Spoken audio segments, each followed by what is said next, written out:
That noise in the background, well, that's skirling, and that's the noise, well, rather the music that bagpipes make. And well, where there's bagpipes, there's usually something called the Highland Games. They've been in Calgary, but nobody knows they've been in Canmore for almost 20 years. Welcome to the Canmore Highland Games. The Highland Games are featured across the world about this time of year, and although Calgary has grabbed the bigger profile in Alberta, the Canmore Games are significant and had a history in the mountain town. You know, we've been operating since 1991. That was our very first year. So this year is our 20th year. We're very excited to say we've lived through snow and rain like this morning, and and still we carry on. And it's been a very successful event because people love to come to Canmore. The artists featured are among the best to perform in the games, and they raise the bar for the quality of the event.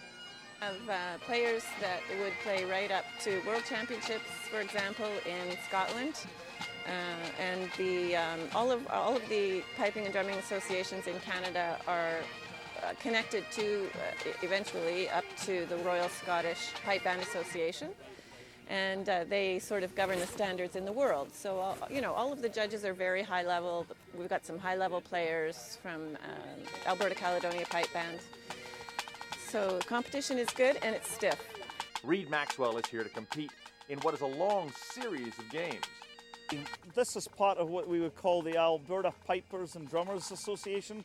So this is the end of their season. It would start perhaps back in May, and there's an event in May, maybe one or two in June, one or two in July, and then yesterday Calgary. The Calgary Canmore traditionally wraps up the competitive season, and there's quite a few people come up from over from British Columbia because it's a good weekend, The backdrop of the mountains adds much to the atmosphere of the games, but the weather leaves a bit to be desired at the end of summer. They look upon Canmore as the premier Highland Games in Western Canada.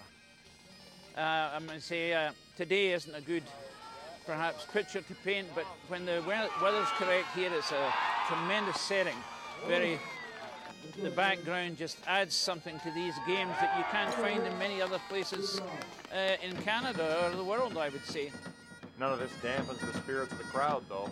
Fun about the games, well, it brings the Scottish heritage and the heritage related to Canmore as well, and it brings it to the modern day and celebrates it and gets everyone able to, I guess, enjoy the pipes and the drums and the dancing and what can you say about this setting other than it's fabulous, even on a day like today. The Scottish weather doesn't leave many with a kind reminiscence of home, though. I live in Canada. I don't need to be reminded of my Scottish weather. That's why I left Scotland, In Canmore, for Shaw TV, I'm videographer Patrick All.